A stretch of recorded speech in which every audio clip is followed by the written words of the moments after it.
ನಮಸ್ಕಾರ ಸ್ನೇಹಿತರೆ. ಈ ವರ್ಷ ಯುಗಾದಿ ಹಬ್ಬ ಮಾರ್ಚ್ ತಿಂಗಳಲ್ಲಿ ಬಂದಿದೆ. 2026 ಮಾರ್ಚ್ 19ರಂದು ಯುಗಾದಿ ಅಮಾವಾಸ್ಯೆ ಬಂದಿದೆ.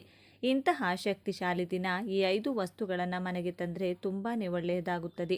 ಅಥವಾ 5 ವಸ್ತುಗಳು ತಗೊಂಡು ಬರೋದಕ್ಕೆ ಆಗಿಲ್ಲ ಅಂದರೆ ಅದರಲ್ಲಿ 1 ಅಥವಾ 2 ವಸ್ತುಗಳನ್ನು ಕೂಡ ತಗೊಂಡು ಬರಬಹುದು. ತುಂಬಾ ಕಡಿಮೆ ರೇಟ್ ಇದೆ. ಹಾಗಾಗಿ 5 ವಸ್ತುಗಳನ್ನು ತಗೊಂಡು ಬನ್ನಿ. ಯಾಕೆಂದರೆ ನಾವು ಈ ರೀತಿಯಾಗಿ ಈ 5 ವಸ್ತುಗಳನ್ನು ತಂದು ನಾವು ಪೂಜೆಯ ರೂಮ್ನಲ್ಲಿಟ್ಟು ಪೂಜೆ ಮಾಡಿದ ನಂತರ ಒಂದೊಂದು ಸ್ಥಳದಲ್ಲಿ ಒಂದೊಂದು ವಸ್ತುವನ್ನು ಇಡೋದ್ರಿಂದ ಖಂಡಿತ ವರ್ಷ ಪೂರ್ತಿ ನಿಮಗೆ ಹಣದ ಸಮಸ್ಯೆ ಬರಲ್ಲ. ಇನ್ನು ಮನೆಯಲ್ಲಿ ಸುಖ, ಶಾಂತಿ, ನೆಮ್ಮದಿ ಅನ್ನೋದು ದೊರೆಯುತ್ತದೆ. ನೀವು ಕೈ ಹಾಕಿದ ಕೆಲಸದಲ್ಲೆಲ್ಲ ಜಯ ಅನ್ನೋದು ಸಿಗ್ತಾ ಹೋಗುತ್ತದೆ. ಹಾಗಾಗಿ ಈ 5 ವಸ್ತುಗಳು ಯಾವುವು ಎಂದು ನೋಡೋಣ ಬನ್ನಿ. ಅದಕ್ಕೂ ಮುಂಚೆ ನೀವಿನ್ನು ಚಾನಲ್ಗೆ ಸಬ್ಸ್ಕ್ರೈಬ್ ಆಗಿಲ್ಲ ಅಂದರೆ ಈಗಲೇ ಸಬ್ಸ್ಕ್ರೈಬ್ ಆಗಿ, ಹಾಗೆ ವಿಡಿಯೋಗೆ ಲೈಕ್ ಮಾಡಿ, ವಿಡಿಯೋ ಸ್ಕಿಪ್ ಮಾಡದೆ ಕೊನೆ ತನಕ ನೋಡಿ. ಎಲ್ಲರೂ ಭಕ್ತಿಯಿಂದ ಓಂ ಶ್ರೀ ಮಹಾಲಕ್ಷ್ಮಿ ನಮಃ ಅಂತ ಕಮೆಂಟ್ ಮಾಡಿ. ಸ್ನೇಹಿತರೆ, ಮೊದಲನೆಯ ವಸ್ತು ಉಪ್ಪು. ನಾವು ಅಡುಗೆ ಮಾತ್ರವಲ್ಲದೆ ವಾಸ್ತುಶಾಸ್ತ್ರದಲ್ಲೂ ಕೂಡ ಉಪ್ಪು ಬಹಳ ಮುಖ್ಯ. ಇದು ನಕಾರಾತ್ಮಕ ಶಕ್ತಿಯನ್ನು ಹೀರಿಕೊಳ್ಳುತ್ತದೆ ಮತ್ತು ಧನಾತ್ಮಕ ಶಕ್ತಿಯನ್ನು ಹೆಚ್ಚಿಸುತ್ತದೆ ಅಂತಾನೆ ಹೇಳ್ಬೋದು. ಹಾಗಾಗಿ ಉಪ್ಪಿಗಿಂತ ರುಚಿ ಇಲ್ಲ, ತಾಯಿಗಿಂತ ಬಂಧು ಇಲ್ಲ ಅಂತ ಗಾದೆ ಮಾತು ಕೂಡ ಕೇಳಿದ್ರಿ. ಉಪ್ಪು ಇಲ್ಲದೆ ಯಾವ ಅಡುಗೆಯೂ ಕೂಡ ರುಚಿ ಇರುವುದಿಲ್ಲ. ಹಾಗಾಗಿ ಉಪ್ಪು ಕೇವಲ ಅಡುಗೆ ಮಾತ್ರವಲ್ಲದೆ ವಾಸ್ತುದೋಷಕ್ಕಾಗಲಿ ಅಥವಾ ಸೌಂದರ್ಯಕ್ಕೂ ಕೂಡ ನಾವು ಉಪ್ಪನ್ನು ಬಳಸ್ತೀವಿ. ಉಪ್ಪನ್ನು ಲಕ್ಷ್ಮೀ ದೇವಿಗೆ ಹೋಲಿಕೆ ಮಾಡ್ತಾರೆ. ಹಾಗಾಗಿ ಈ ದಿನ ನೀವು 1 kg ಆಗುವಷ್ಟು ಅರಳುಪ್ಪನ್ನು ತಗೊಂಡು ಬಂದು ನೀವು ಗ್ಲಾಸ್ ಬಾಕ್ಸ್ ಆಗಲಿ ಅಥವಾ ಪಿಂಗಾಣಿ ಡಬ್ಬಿಯಲ್ಲಿ ಉಪ್ಪನ್ನು ಹಾಕಬೇಕಾಗುತ್ತದೆ. ಯಾವುದೇ ಕಾರಣಕ್ಕೂ ನೀವು ಪ್ಲಾಸ್ಟಿಕ್ ಡಬ್ಬಿಯಲ್ಲಿ ಆಗಲಿ ಅಥವಾ ಸ್ಟೀಲ್ ಡಬ್ಬಿಯಲ್ಲಿ ಉಪ್ಪನ್ನು ಯೂಸ್ ಮಾಡಬಾರದು. ಉಪ್ಪನ್ನು ಆ ಡಬ್ಬಿಗಳಲ್ಲಿ ಹಾಕಬಾರ್ದು. ಈ ರೀತಿಯಾಗಿ ನೀವೇನಾದರೂ ಪ್ಲಾಸ್ಟಿಕ್ ಡಬ್ಬಿಯಲ್ಲಿ ಅಥವಾ ಸ್ಟೀಲ್ ಡಬ್ಬಿಯಲ್ಲಿ ಉಪ್ಪು ಹಾಕಿದರೆ ಮನೆಯಲ್ಲಿ ಮನಃಶಾಂತಿ ಇರುವುದಿಲ್ಲ. ಮನೆಯಲ್ಲಿ ತುಂಬಾ ಕಿರಿಕಿರಿ ಆಗ್ತಾ ಇರುತ್ತದೆ. ಇನ್ನು ಮನೆಯಲ್ಲಿ ಜಗಳಗಳು ಜಾಸ್ತಿ ಆಗ್ತಾ ಇರುತ್ತದೆ. ಇನ್ನು ದರಿದ್ರನೆ ಅನ್ನೋದು ಹೆಚ್ಚಾಗ್ತಾನೆ ಇರುತ್ತದೆ. ಅದಕ್ಕೋಸ್ಕರ ಯಾವುದೇ ಕಾರಣಕ್ಕೂ ನಾವು ಪ್ಲಾಸ್ಟಿಕ್ ಸ್ಟೀಲ್ ಡಬ್ಬಿಯ ಉಪ್ಪನ್ನು ಹಾಕಬಾರ್ದು. ನೀವು ಪಿಂಗಾಣಿ ಅಥವಾ ಗ್ಲಾಸ್ ಬಾಕ್ಸಲ್ಲೇ ಉಪ್ಪನ್ನು ಹಾಕಬೇಕಾಗುತ್ತೆ. ಈ ರೀತಿಯಾಗಿ ನೀವು 1 kg ಉಪ್ಪನ್ನು ತಗೊಂಡು ಬಂದು ಈ ದಿನ ಬೆಳಿಗ್ಗೆ ಆದರೂ ಪರವಾಗಿಲ್ಲ ಅಥವಾ ಸಾಯಂಕಾಲ ಆದರೂ ಪರವಾಗಿಲ್ಲ, ನೀವು ಈ ರೀತಿಯಾಗಿ ಉಪ್ಪನ್ನು ತರೋದ್ರಿಂದ ಮನೆಯಲ್ಲಿ ಲಕ್ಷ್ಮಿ ಶಾಶ್ವತವಾಗಿ ನೆಲೆಯೂರುತ್ತಾಳೆ ಅಂತಾನೆ ಹೇಳ್ಬೋದು. ಇನ್ನು ಎರಡನೆಯ ವಸ್ತು ಯಾವುದು ಅಂದರೆ ಕವಡೆ. ಎಷ್ಟು ಕವಡೆ ತರಬೇಕು ಅನ್ನೋದಾದರೆ 6 ಕವಡೆಗಳನ್ನು ತರಬೇಕಾಗುತ್ತೆ. ಅದರಲ್ಲೂ ಅವು ಯೆಲ್ಲೋ ಕಲರ್ ಇರುವಂಥದ್ದು. ನೀವು ನೋಡಿಕೊಂಡು ಯೆಲ್ಲೋ ಕಲರ್ ಇರುವಂತಹ ಕವಡೆಗಳನ್ನು ಆರಿಸಿಕೊಂಡು ತರಬೇಕಾಗುತ್ತದೆ. 6 ಕವಡೆ ತಂದರೆ ಸಾಕು. ಇನ್ನು ಮನೆಗೆ ತಗೊಂಡು ಬಂದ ತಕ್ಷಣ ಏನು ಮಾಡಬೇಕು ಅನ್ನೋದಾದರೆ ಒಂದು ಬೌಲಲ್ಲಿ ನೀವು ನೀರು ಹಾಕಿ ಆ ನೀರಿಗೆ ಸ್ವಲ್ಪ ನೀವು ಅರಿಶಿನ ಹಾಕಿ ಈ ಕವಡೆಗಳನ್ನೆಲ್ಲ ಶುದ್ಧಿ ಮಾಡ್ಕೋಬೇಕು. ಯಾಕೆ ಅಂದರೆ ಅಲ್ಲಿ ಎಷ್ಟೊಂದು ಜನ ಮುಟ್ಟಿರ್ತಾರೆ. ನಾವು ಡೈರೆಕ್ಟಾಗಿ ತಗೊಂಡು ಹೋಗಿ ದೇವರ ಮನೆಯಲ್ಲಿಟ್ಟು ಪೂಜೆ ಮಾಡಬಾರ್ದು. ಅದಕ್ಕೋಸ್ಕರ ನೀವು ಅರಿಶಿನದ ನೀರಿನಿಂದ ಇದನ್ನೆಲ್ಲ ಸ್ವಚ್ಛ ಮಾಡಿಕೊಂಡು ನಂತರ ಒಂದು ಒಳ್ಳೆ ಬಟ್ಟೆಯಲ್ಲಿ, ಶುದ್ಧವಾದ ಬಟ್ಟೆಯಲ್ಲಿ ಎಲ್ಲ ಒರೆಸಿ ನೀವು ಕವಡೆಗಳನ್ನು ಒಂದು ಕೆಂಪು ಬಟ್ಟೆ ಮೇಲೆ ಇಡಬೇಕಾಗುತ್ತದೆ. ದೇವರ ಮನೆಯಲ್ಲಿ ಇದನ್ನು ಕೂಡ ಬೆಳಿಗ್ಗೆ ಆದರೂ ಪರವಾಗಿಲ್ಲ, ಇಲ್ಲಾಂದರೆ ನೀವು ಗೋಧೂಳಿ ಸಮಯದಲ್ಲಿ ನೀವು ಪೂಜೆಯನ್ನು ಮಾಡಬಹುದು. ಒಂದು ಚಿಕ್ಕದು ಹೊಸ ಬಟ್ಟೆಯನ್ನು ನೀವು ಕೆಂಪು ಬಟ್ಟೆ ತಗೊಳ್ಳಿ. ಕೆಂಪು ಬಟ್ಟೆಯಲ್ಲಿ 6 ಕವಡೆಯನ್ನು ಇಟ್ಟು ಅದಕ್ಕೆ ಅರಿಶಿನ ಕುಂಕುಮ ಇಟ್ಟು ಸ್ವಲ್ಪ ಅಕ್ಷತೆ ಹಾಕಿ ನೀವು ಒಂದು ಹೂವನ್ನು ಇಟ್ಟು ಮಹಾಲಕ್ಷ್ಮಿ ಮುಂದೆ ಇಟ್ಟು ಪೂಜೆಯನ್ನು ಮಾಡಬೇಕಾಗುತ್ತದೆ. ಪೂಜೆ ಮಾಡಿ ಅದನ್ನು ನಂತರ ಧೂಪ ದೀಪಗಳನ್ನೆಲ್ಲ ತೋರಿಸಿ ನೀವು ಅದನ್ನು ಒಂದು ಗಂಟು ಕಟ್ಟಬೇಕು. ಗಂಟಿಗೂ ಕೂಡ ನೀವು ದೇವರ ಮನೆಯಲ್ಲಿ ಇಟ್ಟು ಪೂಜೆ ಮಾಡಿ ನಂತರ ನೀವು ಕ್ಯಾಶ್ ಇಡ್ತೀರಲ್ವಾ, ಆ ಕ್ಯಾಶ್ ಬಾಕ್ಸಲ್ಲಿ ಅಥವಾ ನೀವು ಎಲ್ಲಿ ಜ್ಯುವೆಲ್ರಿ ಇಡ್ತೀರಲ್ವ ಸ್ನೇಹಿತರೆ, ಅಲ್ಲಿ ಇಡಬೇಕಾಗುತ್ತದೆ. ಈ ರೀತಿಯಾಗಿ ಇಡೋದ್ರಿಂದ ಮಹಾಲಕ್ಷ್ಮಿ ನಮ್ಮ ಮನೆಯಲ್ಲಿ ಶಾಶ್ವತವಾಗಿ ನೆಲೆ ಇರುತ್ತಾಳೆ. ಅದರಲ್ಲೂ ವರ್ಷಕ್ಕೊಂದು ಸರಿ ಬರುವಂತಹ ಈ ಯುಗಾದಿ ಹಬ್ಬದ ದಿನ ಈ ವಸ್ತುಗಳನ್ನು ಮಾಡಿದರೆ ತುಂಬಾ ಒಳ್ಳೆಯದು. ಇನ್ನು 3ನೇ ವಸ್ತು ಯಾವುದು ಅಂದರೆ ಅಕ್ಕಿ. ಅಕ್ಕಿ ನಮ್ಮ ಮನೆಯಲ್ಲಿ ಆಲ್ರೆಡಿ ಇರುತ್ತೆ. ಆದರೆ ಈ ದಿನ 1 kgಯಷ್ಟು ನೀವು ಅಕ್ಕಿಯನ್ನು ತರಬೇಕಾಗುತ್ತದೆ. ಅಕ್ಕಿಯನ್ನು ತಗೊಂಡು ಬಂದು ನೀವು ಅಕ್ಕಿ ಡಬ್ಬ ಯೂಸ್ ಮಾಡ್ತೀರಲ್ಲ, ಆ ಅಕ್ಕಿಯಲ್ಲಿ ಹಾಕಬೇಕಾಗುತ್ತದೆ. ನಂತರ ನೀವು ಹೊಸ ಅಕ್ಕಿ ತಂದಿರ್ತೀರಲ್ಲ, ಆ ಅಕ್ಕಿಯಲ್ಲಿ ನೀವು 1 ಹಿಡಿ ಆಗುವಷ್ಟು ನೀವು ಅಕ್ಕಿಯನ್ನು ತಗೋಬೇಕಾಗುತ್ತದೆ. 1 ಹಿಡಿ ಆಗುವಷ್ಟು ಅಕ್ಕಿಯನ್ನು ತಗೊಂಡು ಒಂದು ಹಿತ್ತಾಳೆ ಅಥವಾ ತಾಮ್ರದ ತಟ್ಟೆ ಆಗಬಹುದು ಅಥವಾ ಬೌಲ್ ಆಗಬಹುದು, ಆ ತಟ್ಟೆಯಲ್ಲಿ ಹಾಕಿ ನೀವು ಅದನ್ನು ದೇವರ ಮನೆಯಲ್ಲಿ ಮಹಾಲಕ್ಷ್ಮಿಯ ಫೋಟೋ ಮುಂದೆ ಇಡಬೇಕಾಗುತ್ತೆ. ನಂತರ ಅದಕ್ಕೆ ಸ್ವಲ್ಪ ಒಂದು ಚಿಟಿಕೆ ಆಗುವಷ್ಟು ಅರಿಶಿನ ಕುಂಕುಮ ಒಂದು ಹೂವನ್ನು ಇಟ್ಟು ನೀವು ಮಹಾಲಕ್ಷ್ಮಿ ಹತ್ರ ಬೇಡ್ಕೊಳ್ಳಿ. ಅಮ್ಮ, ನನಗೆ ವರ್ಷ ಪೂರ್ತಿ ಯಾವುದೇ ಕಾರಣಕ್ಕೂ ನಮಗೆ ಹಣದ ಕೊರತೆ ಆಗಬಾರ್ದು, ಅನ್ನದ ಕೊರತೆ ಆಗಬಾರ್ದು ಅಂತ ನೀವು ಮಹಾಲಕ್ಷ್ಮಿಯನ್ನು ಬೇಡ್ಕೊಡ್ಬೇಕಾಗುತ್ತದೆ. ನಂತರ ಏನು ಮಾಡಬೇಕು ಅನ್ನೋದಾದರೆ, ಅದರಲ್ಲಿ ಒಂದು ಚಿಟಿಕೆ ಆಗುವಷ್ಟು ಅಕ್ಕಿ ತಗೊಂಡು ನೀವು ಒಂದು ಹೊಸ ಕೆಂಪು ಬಟ್ಟೆ ತಗೊಂಡಿರ್ತೀರಲ್ಲ, ಆ ಕೆಂಪು ಬಟ್ಟೆಯಲ್ಲಿ ನೀವು ಒಂದು ಚಿಟಿಕೆ ಆಗುವಷ್ಟು ಅಕ್ಕಿಯನ್ನು ಕಟ್ಟಿ ಅದನ್ನು ನೀವು ಕ್ಯಾಶ್ ಬಾಕ್ಸ್ ಅಥವಾ ಜ್ಯುವೆಲರಿ ಎಲ್ಲ ಇಡ್ತೀರಲ್ವಾ, ಅಲ್ಲಿ ಇಡಬೇಕಾಗುತ್ತದೆ. ನಂತರ ಸ್ವಲ್ಪ ಅಕ್ಕಿ ತಗೊಂಡು ನೀವು ವ್ಯಾನಿಟಿ ಬ್ಯಾಗಲ್ಲಿ ಅಥವಾ ನಿಮ್ಮ ಪರ್ಸ್ನಲ್ಲಿ 1, 2, 3 ಅಕ್ಕಿ ಕಾಳು ಹಾಕೊಳ್ಳಿ. ಇನ್ನು ಗಂಡಸರಾದರೆ ಅವರ ವ್ಯಾಲೆಟಲ್ಲಿ ಕೂಡ 1, 2, 3 ಅಕ್ಕಿ ಕಾಳು ಹಾಕಿದರೆ ಸಾಕು. ಈ ರೀತಿಯಾಗಿ ಮಾಡಿ ಅದು ವರ್ಷ ಪೂರ್ತಿ ಇರಲಿ ಸ್ನೇಹಿತರೆ. ಅದು ಏನೂ ಆಗಲ್ಲ, ಅಕ್ಕಿ ಅಲ್ವಾ, ಏನೂ ಹಾಳಾಗಲ್ಲ. ಹಾಗಾಗಿ ನೀವು ಅದನ್ನು ನೆಕ್ಸ್ಟ್ ಇಯರ್ ಒಳಗಡೆ ನೀವು ಅದನ್ನು ತಗೊಂಡು ಹೋಗಿ ಯಾರೂ ತುಳಿಯದೇ ಇರುವಂತಹ ಜಾಗದಲ್ಲಿ ಹಾಕಬೇಕಾಗುತ್ತದೆ. ಈ ರೀತಿಯಾಗಿ ಮಾಡಿಕೊಳ್ಳೋದ್ರಿಂದ ಮಹಾಲಕ್ಷ್ಮಿ ನಿಮ್ಮ ಮನೆಯಲ್ಲಿ ಶಾಶ್ವತವಾಗಿ ಉಳಿತಾಳೆ. ಇನ್ನು ಬರುವಂತಹ ವರ್ಷದಲ್ಲಿ ನಿಮ್ಮ ಮನೆಯಲ್ಲಿ ಸುಖ, ಸಂತೋಷ, ನೆಮ್ಮದಿ ಅನ್ನೋದು ನೆಲೆಸ್ತಾ ಹೋಗುತ್ತೆ. ಹಾಗಾಗಿ ಆ ದಿನ 1 kg ಆಗುವಷ್ಟು ಅಕ್ಕಿ ಆದರೂ ನೀವು ತಗೊಂಡು ಬಂದು ಈ ರೀತಿಯಾಗಿ ಮಾಡಿ ನೋಡಿ, ನಿಮ್ಮಲ್ಲಿ ಎಷ್ಟು ಚೇಂಜಸ್ ಆಗುತ್ತೆ ಅಂತ ನಿಮಗೆ ಗೊತ್ತಾಗುತ್ತದೆ. ಇನ್ನು 4ನೆಯದಾಗಿ ನಾವು ಯಾವ ಕೆಲಸವನ್ನು ಮಾಡಬೇಕು ಅನ್ನೋದಾದರೆ, ಈ ದಿನ ಬೆಳಿಗ್ಗೆ 6 ಗಂಟೆಯಿಂದ 9 ಗಂಟೆಯ ಒಳಗಡೆ ಆಗಲಿ ಅಥವಾ ಸಾಯಂಕಾಲ 5 ಗಂಟೆಯಿಂದ 7 ಗಂಟೆಯ ಒಳಗಡೆ ಆಗಲಿ ನಾವು ಅರಳಿ ಮರದ ಹತ್ರ ಹೋಗಬೇಕು. ಹೋಗೋ ಸಮಯದಲ್ಲಿ ನಾವು ಒಂದು ತಾಮ್ರದ ಚೊಂಬಲ್ಲಿ ಅಥವಾ ತಾಮ್ರದ ತಂಬಿಗೆಯಲ್ಲಿ ನೀವು ಶುದ್ಧವಾದ ನೀರನ್ನು ಹಾಕಿ ಅದರಲ್ಲಿ ಸ್ವಲ್ಪ ಹಾಲು ಹಾಗೆ ಒಂದು ಸ್ವಲ್ಪ ಬೆಲ್ಲವನ್ನು ಹಾಕ್ಕೋಬೇಕಾಗುತ್ತದೆ. ಇನ್ನು ಅದರ ಜೊತೆ ನಾವು ಒಂದು ದೀಪ, ಶುದ್ಧವಾದ ತುಪ್ಪ ಮತ್ತು 2 ಬತ್ತಿಗಳನ್ನು ತಗೊಂಡು ಹೋಗಬೇಕಾಗುತ್ತದೆ. ಇನ್ನು ನೀವು ಅರಳಿ ಮರದ ಹತ್ರ ಹೋಗಿ ನೀವು ನಮಸ್ಕಾರ ಮಾಡಿಕೊಂಡು ಮೊದಲು ನೀವು ಏನು ನೀರು ತಗೊಂಡು ಹೋಗಿರ್ತೀರಲ್ಲ, ಆ ನೀರನ್ನು ಅರಳಿ ಮರದ ಬುಡಕ್ಕೆ ಹಾಕಬೇಕಾಗುತ್ತದೆ.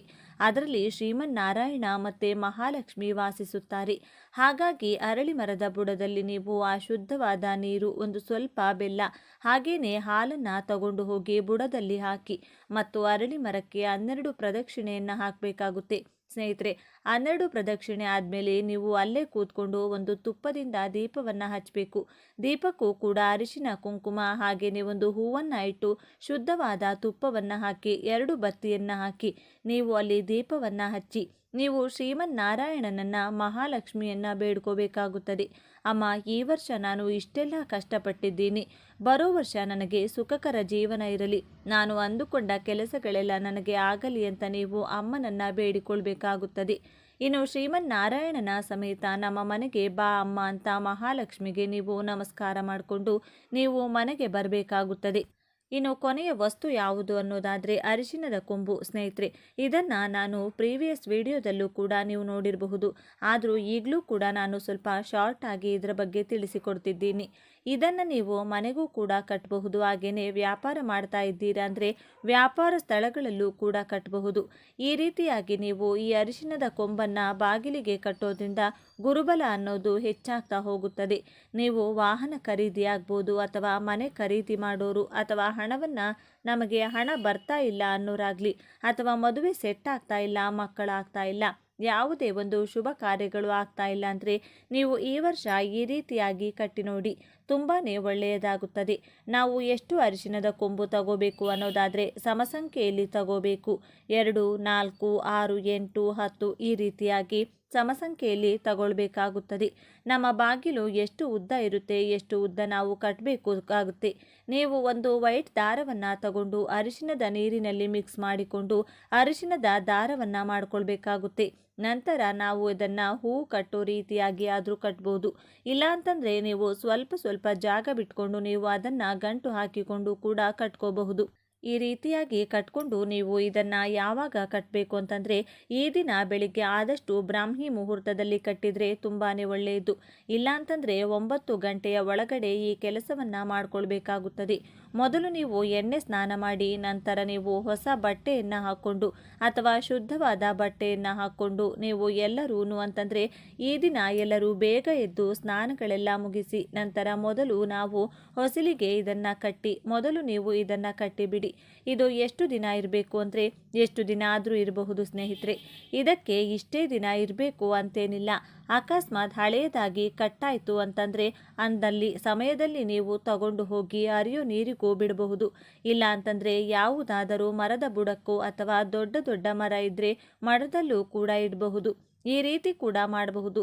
ಎಷ್ಟು ದಿನ ಆದರೂ ಇರಬಹುದು. ಈ ರೀತಿಯಾಗಿ ಕಟ್ಟೋದ್ರಿಂದ ನೋಡಿ ನಿಮಗೆ ಗುರುಬಲ ಅನ್ನೋದು ಹೆಚ್ಚಾಗ್ತಾ ಹೋಗುತ್ತೆ.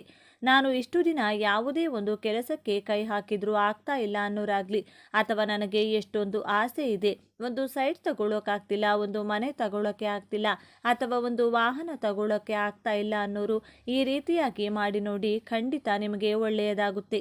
ನೀವು ಈ ದಿನ ನೀವು ಮನೆಯಲ್ಲೇ ರೆಡಿ ಮಾಡಿಕೊಂಡು ಹೋಗಿ ನೀವು ಅಂಗಡಿಯಲ್ಲೂ ಕೂಡ ಕಟ್ಟಬಹುದು. ಅದರಿಂದ ವ್ಯಾಪಾರ ಚೆನ್ನಾಗಿ ಆಗುತ್ತದೆ. ಜನಾಕರ್ಷಣೆ ಅನ್ನೋದು ಹೆಚ್ಚಾಗ್ತಾ ಹೋಗುತ್ತೆ. ಹಾಗಾಗಿ ನೀವು ಈ ದಿನ ಮಿಸ್ ಮಾಡಬೇಡಿ. ಎಲ್ಲರೂ ಈ ರೀತಿಯಾಗಿ ಮಾಡ್ಕೊಳ್ಳಿ. ಮನೆಯಲ್ಲಿ ಸುಖ, ಶಾಂತಿ, ನೆಮ್ಮದಿ ಇರಬೇಕು, ಸಾಲದಿಂದ ಮುಕ್ತಿ ಹೊಂದಬೇಕು ಅಂದರೆ ನಾವು ಈ ರೀತಿಯಾದ ಸಣ್ಣ ಸಣ್ಣ ರೆಮಿಡಿಗಳನ್ನು ಮಾಡ್ತಾ ಬಂದರೆ ಖಂಡಿತ ಇದನ್ನು ನಂಬಿ ಮಾಡಿ. ಈ ದಿನ ಈ 5 ವಸ್ತುಗಳನ್ನು ತೆಗೆದುಕೊಂಡು ಬನ್ನಿ. ಇದರಿಂದ ನಮಗೆ ಒಳ್ಳೆಯದಾಗುತ್ತೆ ಅಂತ ನೀವು ಒಂದು ದೃಢವಾದ ಸಂಕಲ್ಪ ಮಾಡಿಕೊಂಡು ಈ ರೀತಿಯಾಗಿ ಮಾಡ್ತಾ ಬನ್ನಿ. ಖಂಡಿತ ನಿಮಗೆ ವರ್ಷ ಪೂರ್ತಿ ನಿಮ್ಮ ಮನೆಯಲ್ಲಿ ಸುಖ, ಶಾಂತಿ, ನೆಮ್ಮದಿ, ಗುರುಬಲ ಅನ್ನೋದು ಹೆಚ್ಚಾಗ್ತಾ ಹೋಗುತ್ತೆ. ಮಹಾಲಕ್ಷ್ಮಿ ಶಾಶ್ವತವಾಗಿ ಶ್ರೀಮನ್ನಾರಾಯಣನ ಸಮೇತ ನಿಮ್ಮ ಮನೆಯಲ್ಲಿ ವಾಸವಾಗಿರುತ್ತಾಳೆ. ಹಾಗೆ ನೀವು ಏನು ಬೇಡಿಕೊಳ್ಳುತ್ತೀರೋ ಅದು ಅತಿ ಶೀಘ್ರದಲ್ಲಿ ಆಗುತ್ತೆ ಅಂತ ಹೇಳ್ತಾ ಈ ಮಾಹಿತಿ ಇಷ್ಟ ಆಗಿದ್ರೆ ಲೈಕ್ ಮಾಡಿ, ಶೇರ್ ಮಾಡಿ, ನಮ್ಮ ಚಾನಲ್ಗೆ ಸಬ್ಸ್ಕ್ರೈಬ್ ಆಗಲು ಮರಿಬೇಡಿ.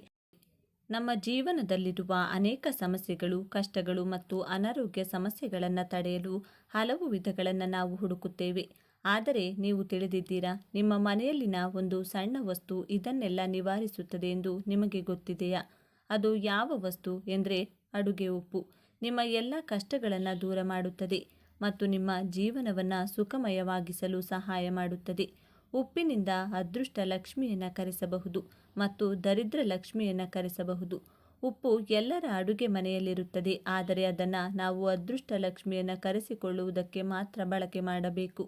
ದರಿದ್ರ ಲಕ್ಷ್ಮಿಯನ್ನು ಕರೆಸುವುದಕ್ಕಲ್ಲ. ನಾವು ದಿನವೆಲ್ಲ ಕಷ್ಟಪಡುವುದು ಕೇವಲ ಹಣಕ್ಕೋಸ್ಕರ. ಅದು ಹಾರ್ಡ್ ವರ್ಕ್ ಇರಬಹುದು ಅಥವಾ ಸ್ಮಾರ್ಟ್ ವರ್ಕ್ ಇರಬಹುದು. ಎಂಡ್ ಆಫ್ ದಿ ಡೇ ಹಣಕ್ಕಾಗಿ ನಾವು ಕಷ್ಟ ಬೀಳುವುದು. ನಿಮ್ಮ ಜೀವನದಲ್ಲಿ ಉತ್ತಮಗೊಳಿಸಲು ಉಪ್ಪು ಹೇಗೆ ಉಪಯೋಗಿಸಬೇಕು ಎಂದು ಈ ವಿಡಿಯೋದ ಮೂಲಕ ತಿಳಿದುಕೊಳ್ಳೋಣ ಬನ್ನಿ. ಅದಕ್ಕೂ ಮುಂಚೆ ನೀವಿನ್ನು ಚಾನಲ್ಗೆ ಸಬ್ಸ್ಕ್ರೈಬ್ ಆಗಿಲ್ಲ ಅಂದರೆ ಈಗಲೇ ಸಬ್ಸ್ಕ್ರೈಬ್ ಆಗಿ, ಹಾಗೆ ವಿಡಿಯೋಗೆ ಲೈಕ್ ಮಾಡಿ, ವಿಡಿಯೋ ಸ್ಕಿಪ್ ಮಾಡದೆ ಕೊನೆ ತನಕ ನೋಡಿ. ಒಂದು ಕಾಲದಲ್ಲಿ ಉತ್ತರ ಭಾರತದ ಒಂದು ಧಾರ್ಮಿಕ ನಗರದಲ್ಲಿ ಅಗಸ್ತ್ಯ ಎಂಬ ಋಷಿ ವಾಸವಾಗಿದ್ದನು. ಅವನು ಅತ್ಯಂತ ಧಾರ್ಮಿಕ ಮತ್ತು ಪ್ರಜ್ಞಾವಂತ ಋಷಿಯಾಗಿದ್ದನು ಮತ್ತು ಅವನ ಆಶ್ರಮದಲ್ಲಿ ಹಲವು ಭಕ್ತರು ದೇವರ ಸೇವೆಗಾಗಿ ಬರುವವರಾಗಿದ್ದರು. ಋಷಿಯು ಸದಾ ದಾನ ಮಾಡುವ ಮಹತ್ವವನ್ನು ಪ್ರತಿಪಾದಿಸುತ್ತಿದ್ದನು ಮತ್ತು ಸಮಾಜ ನೆಮ್ಮದಿ ತರಲು ಹಲವು ಉಪದೇಶಗಳನ್ನು ಕೊಡುತ್ತಿದ್ದನು. ಒಂದು ದಿನ ಋಷಿಯ ಆಶ್ರಮಕ್ಕೆ ಒಬ್ಬ ಯುವಕ ಹೋಗುತ್ತಾನೆ. ಅವನು ತನ್ನ ಜೀವನದಲ್ಲಿ ಅನೇಕ ಕಷ್ಟಗಳನ್ನು ಅನುಭವಿಸುತ್ತಿದ್ದನು ಮತ್ತು ಅದೃಷ್ಟಕ್ಕಾಗಿ ಋಷಿಯನ್ನು ಭೇಟಿಯಾಗುತ್ತಾನೆ. ಆ ಯುವಕನು ಋಷಿಗೆ ತನ್ನ ಕಷ್ಟಗಳನ್ನು ಹೇಳಿಕೊಳ್ಳುತ್ತಾನೆ. ನನ್ನ ಜೀವನದಲ್ಲಿ ಸುಖ ಇಲ್ಲ, ನಾನು ಅನೇಕ ಸಮಸ್ಯೆಗಳನ್ನು ಎದುರಿಸುತ್ತಿದ್ದೇನೆ. ನಾನು ಹಗಲು ರಾತ್ರಿ ಕಷ್ಟಪಟ್ಟು ಕೆಲಸ ಮಾಡಿದರೂ ಹಣದ ಸಮಸ್ಯೆ ಯಾವಾಗಲೂ ನನಗೆ ಬರುತ್ತಿದೆ. ಆರ್ಥಿಕವಾಗಿ ನನಗೆ ನೆರವು ಬೇಕಾಗಿದೆ. ನಾನು ಏನೇ ಕೆಲಸ ಮಾಡಿದರೂ ನನ್ನ ದುರದೃಷ್ಟದಿಂದ ಹೊರಹೊಮ್ಮಲು ಸಾಧ್ಯವಾಗುತ್ತಿಲ್ಲ. ಅಲ್ಲದೆ ನನ್ನ ಕುಟುಂಬವೂ ಸಹ ಆರೋಗ್ಯ ಸಮಸ್ಯೆಯಿಂದ ಬಳಲುತ್ತಿದ್ದಾರೆ.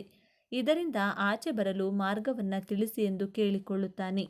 ಆಗ ಋಷಿಯು ಹೇಳುತ್ತಾರೆ, ಯುವಕನೇ, ನಾನು ನಿನ್ನ ಪರಿಹಾರವನ್ನು ಹೇಳುವುದಕ್ಕಾಗಿಯೇ ಇಲ್ಲಿದ್ದೇನೆ. ನಿನ್ನ ಬಾಧೆಗಳ ಸಮಸ್ಯೆಗಳಿಗೆ ಪರಿಹಾರವನ್ನು ನಾನು ನೀಡುತ್ತೇನೆ. ಎಲ್ಲರ ಜೀವನದಲ್ಲಿ ಸಮಸ್ಯೆಗಳು, ಕಷ್ಟಗಳು ಮತ್ತು ಅನಾರೋಗ್ಯ ಸಮಸ್ಯೆಗಳು ಎದುರಿಸುತ್ತೇನೆ. ಆದರೆ ನೀವು ತಿಳಿದಿದ್ದೀರಾ, ನಿಮ್ಮ ಮನೆಯಲ್ಲಿನ ಒಂದು ಸಣ್ಣ ವಸ್ತು ನಿಮ್ಮ ಎಲ್ಲ ಕಷ್ಟಗಳನ್ನು ದೂರ ಮಾಡುತ್ತದೆ ಎಂದು. ಅದು ಯಾವ ವಸ್ತು ಎಂದರೆ ಅಡುಗೆ ಮನೆಯಲ್ಲಿ ಬಳಸುವ ಉಪ್ಪು ಎಂದು ಹೇಳುತ್ತಾನೆ. ಅದಕ್ಕೆ ಆ ಯುವಕನು ಹೇಳುತ್ತಾನೆ, ಉಪ್ಪು, ಅದು ಹೇಗೆ ನನಗೆ ಸಹಾಯ ಮಾಡಬಹುದು ಎಂದು ಕೇಳುತ್ತಾನೆ. ಅದಕ್ಕೆ ಋಷಿಯು ಹೇಳುತ್ತಾನೆ, ನಮಗೆ ತಿಳಿದಿರುವಂತೆ ಉಪ್ಪು ಬಹುತೇಕ ಎಲ್ಲವನ್ನ ರುಚಿಕರವಾಗಿಸಲು ಸಹಾಯ ಮಾಡುತ್ತದೆ. ಆದರೆ ನೀವು ತಿಳಿದಿದ್ದೀರಾ, ಮನೆಯಲ್ಲಿನ ಉಪ್ಪಿನ ಡಬ್ಬಿಗೆ ಒಂದು ವಿಶಿಷ್ಟ ವಸ್ತುವನ್ನು ಹಾಕಿದರೆ ಅದು ನಿಮ್ಮ ಜೀವನದಲ್ಲಿ ಹಲವಾರು ಅದ್ಭುತ ಬದಲಾವಣೆಗಳನ್ನು ತರುತ್ತದೆ ಎಂದು. ತಿನ್ನುವ ಆಹಾರದಲ್ಲಿ ಉಪ್ಪಿಲ್ಲದಿದ್ದರೆ ಅದು ಎಂತಹ ಮಹಾಭೋಜನವಾಗಿದ್ದರೂ ಅದು ನಮಗೆ ರುಚಿ ಇರುವುದಿಲ್ಲ. ಉಪ್ಪು ಇದ್ದರೆ ಅದು ಎಂಥದ್ದೇ ರೀತಿಯ ಆಹಾರವಾದರೂ ಇದನ್ನು ರುಚಿಕರವಾಗಿ ಮಾಡಿಕೊಳ್ಳಬಹುದು. ಉಪ್ಪು ಕೇವಲ ಆಹಾರದಲ್ಲೇ ಅಲ್ಲ, ವೈಜ್ಞಾನಿಕ ಹಾಗೂ ಆರೋಗ್ಯಕರ ಮಹತ್ವವು ನಮ್ಮೆಲ್ಲರಿಗೂ ತಿಳಿದಿದೆ ಇದೆ. ನಮ್ಮ ಜೀವನದಲ್ಲಿ ನಾವು ಬಳಸುವ ಪ್ರತಿಯೊಂದು ವಸ್ತುವಿಗೂ ಜ್ಯೋತಿಷ್ಯದಲ್ಲಿ ಒಂದೊಂದು ಸ್ಥಾನವಿದೆ. ಸಾಮಾನ್ಯವಾಗಿ ನಿಂಬೆಹಣ್ಣು ಮತ್ತು ಉಪ್ಪು ಹೀಗೆ ಅನೇಕ ವಸ್ತುಗಳು ಚಮತ್ಕಾರವಾಗಿ ಉಪಯೋಗಕ್ಕೆ ಬರುತ್ತದೆ.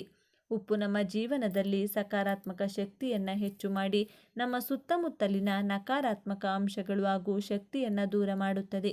ಹೀಗಾಗಿ ಉಪ್ಪಿನ ಮುಖಾಂತರ ನಮ್ಮ ಅದೃಷ್ಟವನ್ನು ಹೇಗೆ ಬದಲಾಯಿಸಿಕೊಳ್ಳಬಹುದು ಎಂದರೆ, ಉಪ್ಪಿಗೆ ವಾಸ್ತು ದೋಷ ಮತ್ತು ಅಶುಭ ಕಾರ್ಯಗಳನ್ನು ದೂರ ಮಾಡುವ ಶಕ್ತಿ ಇದೆ. ಪುರಾಣದಲ್ಲಿ ಉಪ್ಪನ್ನು ರಾಹು ಎಂದು ಗುರುತಿಸಲಾಗುತ್ತದೆ. ಉಪ್ಪು ಮನೆಯಲ್ಲಿನ ನಕಾರಾತ್ಮಕ ಶಕ್ತಿಯನ್ನು ದೂರ ಮಾಡುವ ಸಾಧನವಾಗಿದೆ. ಒಂದು ವೇಳೆ ನಿಮ್ಮ ಮನೆಯಲ್ಲೂ ಯಾವುದಾದರೂ ವಾಸ್ತು ದೋಷ ಇದೆ ಅಂದರೆ, ಒಂದು ಗಾಜಿನ ಲೋಟಕ್ಕೆ ಉಪ್ಪನ್ನು ತುಂಬಿ ಅದನ್ನು ಮನೆಯ ಮುಖ್ಯ ದ್ವಾರದಲ್ಲಿಡಬೇಕು ಹಾಗೂ ವಾರಕ್ಕೊಮ್ಮೆ ಈ ಉಪ್ಪನ್ನು ಬದಲಾಯಿಸುತ್ತಿರಬೇಕು. ಗುರುವಾರ ಒಂದು ದಿನ ಹೊರತುಪಡಿಸಿ ಉಳಿದ ಎಲ್ಲ ದಿನಗಳಲ್ಲಿಯೂ ಉಪ್ಪನ್ನು ಸ್ವಲ್ಪ ಪ್ರಮಾಣದಲ್ಲಿ ತೆಗೆದುಕೊಂಡು ನೀರಿನಲ್ಲಿ ಮಿಶ್ರಣ ಮಾಡಿ ಮನೆ ಒರೆಸಲು ಉಪಯೋಗಿಸಬೇಕು.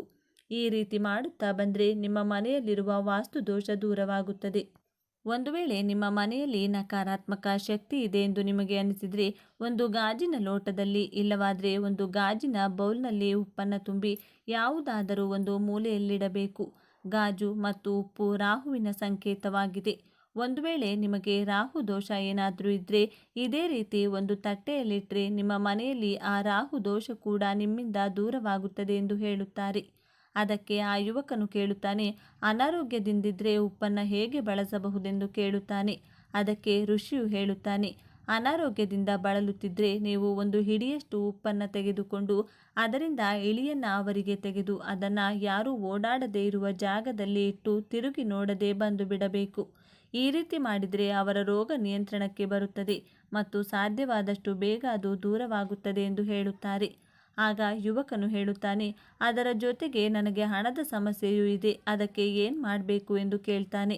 ಆಗ ಋಷಿಯು ಹೇಳ್ತಾರೆ, ಎಲ್ಲರೂ ಸಾಮಾನ್ಯವಾಗಿ ಉಪ್ಪನ್ನು ಪ್ಲಾಸ್ಟಿಕ್ ಡಬ್ಬಿಯಲ್ಲಿ ಹಾಕುತ್ತಾರೆ. ಇದರಿಂದ ಅದರ ಶಕ್ತಿ ಕಡಿಮೆಯಾಗುತ್ತದೆ.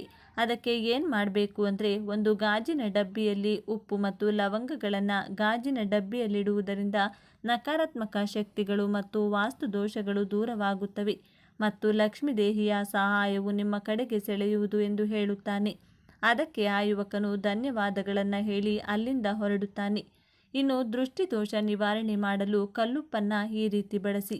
ನೀಚ ನೋಟ, ಅಸೂಯೆಯ ಭಾವನೆಯಿಂದ ದೃಷ್ಟಿದೋಷ ಉಂಟಾಗುತ್ತದೆ. ಇದರಿಂದ ಯಾವುದೇ ಕೆಲಸ ಕಾರ್ಯಗಳಿಗೆ ಕೈ ಹಾಕಿದರೂ ಅವು ಯಶಸ್ಸು ಕಾಣುವುದಿಲ್ಲ. ಅಂತಹ ಸಮಯದಲ್ಲಿ ಬಲ್ಲವರಿಂದ ದೃಷ್ಟಿದೋಷವನ್ನು ನಿವಾರಿಸಿಕೊಳ್ಳುವುದೇ ಸೂಕ್ತ.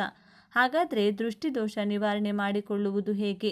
ಇದಕ್ಕೆ ಕಲ್ಲುಪ್ಪು ಹೇಗೆ ಸಹಕಾರಿಯಾಗುತ್ತೆ ನೋಡೋಣ. ನರದೃಷ್ಟಿಗೆ ಕಲ್ಲು ಕೂಡ ಸಿಡಿದು ಚೂರಾಗುತ್ತದೆ ಎಂಬ ಮಾತನ್ನು ನೀವು ಕೇಳಿರಬಹುದು. ನೀಚ ನೋಟ, ಅಸೂಯೆಯ ಭಾವನೆಯಿಂದ ದೃಷ್ಟಿದೋಷ ಉಂಟಾಗುತ್ತದೆ. ಇದರಿಂದ ಯಾವುದೇ ಕೆಲಸ ಕಾರ್ಯಗಳಿಗೆ ಕೈ ಹಾಕಿದರೂ ಅವು ಯಶಸ್ಸು ಕಾಣುವುದಿಲ್ಲ. ಅಂಥ ಸಮಯದಲ್ಲಿ ಬಲ್ಲವರಿಂದ ದೃಷ್ಟಿದೋಷವನ್ನು ನಿವಾರಿಸಿಕೊಳ್ಳುವುದೇ ಸೂಕ್ತ ಪರಿಹಾರ. ಇದನ್ನು ಆಡು ಭಾಷೆಯಲ್ಲಿ ದೃಷ್ಟಿ ತೆಗೆಯುವುದು ಎನ್ನುತ್ತೇವೆ. ಕೆಲವು ಊರುಗಳಲ್ಲಿ ಮಹಿಳೆಯರು ಈ ಕೆಲಸವನ್ನು ವಿವಿಧ ರೀತಿಯಲ್ಲಿ ಮಾಡುತ್ತಾರೆ. ಇದು ಕೆಲವರಿಗೆ ಮೂಢನಂಬಿಕೆ ಎನ್ನಿಸಬಹುದು, ಆದರೆ ಈ ದೋಷವನ್ನು ಕಡೆಗಣಿಸುವಂತಿಲ್ಲ. ದೃಷ್ಟಿದೋಷದ ಲಕ್ಷಣಗಳೇನು? ಯಾವುದೇ ವ್ಯಕ್ತಿಗೆ ದೃಷ್ಟಿದೋಷ ತಗಲಿದ್ರೆ ಆತನ ಆರೋಗ್ಯ ಹಾಳಾಗುತ್ತದೆ. ಕಣ್ಣು ಮತ್ತು ತಲೆ ಭಾರವಾಗುತ್ತದೆ. ಕಣ್ಣಿನಲ್ಲಿ ನೀರು ಸುರಿಯುತ್ತದೆ. ಜೊತೆಗೆ ಊಟ ಅಥವಾ ತಿಂಡಿ ತಿನ್ನಲು ಮನಸ್ಸಿರುವುದಿಲ್ಲ. ನಿದ್ದೆಯು ಸರಿಯಾಗಿ ಬರುವುದಿಲ್ಲ. ಅಂಗಡಿ ಅಥವಾ ವ್ಯಾಪಾರ ಸಂಸ್ಥೆಗೆ ದೃಷ್ಟಿ ತಗುಲಿದರೆ ವ್ಯಾಪಾರ ಕಡಿಮೆಯಾಗುತ್ತದೆ. ಮನೆಗೆ ದೃಷ್ಟಿ ತಗುಲಿದಾಗ ಗೋಡೆಗಳಿಗೆ ಬಿರುಕು ಕಾಣಿಸಿಕೊಳ್ಳುತ್ತದೆ. ಗಿಡ ಮರಗಳಿಗೆ ದೃಷ್ಟಿದೋಷ ತಗುಲಿದಾಗ ಅವು ಒಣಗಲು ಪ್ರಾರಂಭಿಸುತ್ತವೆ. ಕೆಲವೊಮ್ಮೆ ಫಸಲು ನಿಂತು ಹೋಗಬಹುದು. ಚಿಕ್ಕ ಮಕ್ಕಳಿಗೆ ದೃಷ್ಟಿದೋಷ ಆದರೆ ದಿನಪೂರ್ತಿ ಅಳುವುದು, ವಾಂತಿ ಇನ್ನಿತರ ಲಕ್ಷಣಗಳು ಕಾಣಿಸಿಕೊಳ್ಳಬಹುದು. ಇದಕ್ಕೆ ಪರಿಹಾರವೇನು? ಮನೆಯಲ್ಲಿಯೇ ಕಲ್ಲುಪ್ಪನ್ನು ಬಳಸಿಕೊಂಡು ದೃಷ್ಟಿದೋಷದಿಂದ ಮುಕ್ತಿ ಪಡೆದುಕೊಳ್ಳಬಹುದು. ಹೊರಗೆ ಹೋಗಿ ಬಂದ ಸಂದರ್ಭದಲ್ಲಿ ಒಂದು ಗಾಜಿನ ಲೋಟಕ್ಕೆ ನೀರನ್ನು ಹಾಕಿ ಅದಕ್ಕೆ 2 ಚಮಚ ಕಲ್ಲುಪ್ಪನ್ನು ಸೇರಿಸಿ ಅದಾದ ನಂತರ ನಿಮ್ಮ ಅಜ್ಜಿ ಅಥವಾ ಅಮ್ಮನ ಹತ್ತಿರ ಕೊಟ್ಟು ಅದನ್ನು ಎಡಗೈಯಲ್ಲಿ ಇಟ್ಕೊಂಡು 7 ಬಾರಿ ತಲೆಯಿಂದ ಕಾಲಿನವರೆಗೂ ನಿವಾಳಿಸಿ ಬಳಿಕ ಅದನ್ನು 3 ದಾರಿ ಕೂಡುವಲ್ಲಿ ಇಲ್ಲವಾದರೆ ನಿಮ್ಮ ಮನೆಯ ಸಿಂಕ್ಗಳಲ್ಲಿ ಚೆಲ್ಲಿರಿ. ಇದರಿಂದ ದೃಷ್ಟಿದೋಷ, ಶತ್ರುಬಾಧೆ ಇದ್ದಲ್ಲಿ ನಿವಾರಣೆಯಾಗುತ್ತದೆ. ವೀಕ್ಷಕರೇ, ಈ ಸರಳ ವಿಧಾನಗಳನ್ನು ಅನುಸರಿಸಿ ನಿಮ್ಮ ಮನೆಯಲ್ಲಿ ಉಪ್ಪು ಮತ್ತು ಲವಂಗವನ್ನು ಹೊಂದಿದ ಗಾಜಿನ ಡಬ್ಬಿಯನ್ನು ಇಡಿ. ನಕಾರಾತ್ಮಕ ಶಕ್ತಿಗಳನ್ನು ದೂರ ಮಾಡಿ ನಿಮ್ಮ ಜೀವನವನ್ನು ಬದಲಾಯಿಸಿಕೊಳ್ಳಿ. ಈ ವಿಡಿಯೋ ನಿಮಗೆ ಇಷ್ಟವಾಗಿದ್ದರೆ ವಿಡಿಯೋನ ಲೈಕ್ ಮಾಡಿ, ಶೇರ್ ಮಾಡಿ, ಕಮೆಂಟ್ ಮಾಡಿ, ನಮಗೆ ಸಬ್ಸ್ಕ್ರೈಬ್ ಮಾಡಿ. ಈ ಮಾಹಿತಿ ನಿಮಗೆ ಇಷ್ಟ ಆಗಿದ್ದರೆ ಎಸ್ ಅಂತ ಕಮೆಂಟ್ ಮಾಡಿ. ಧನ್ಯವಾದಗಳು.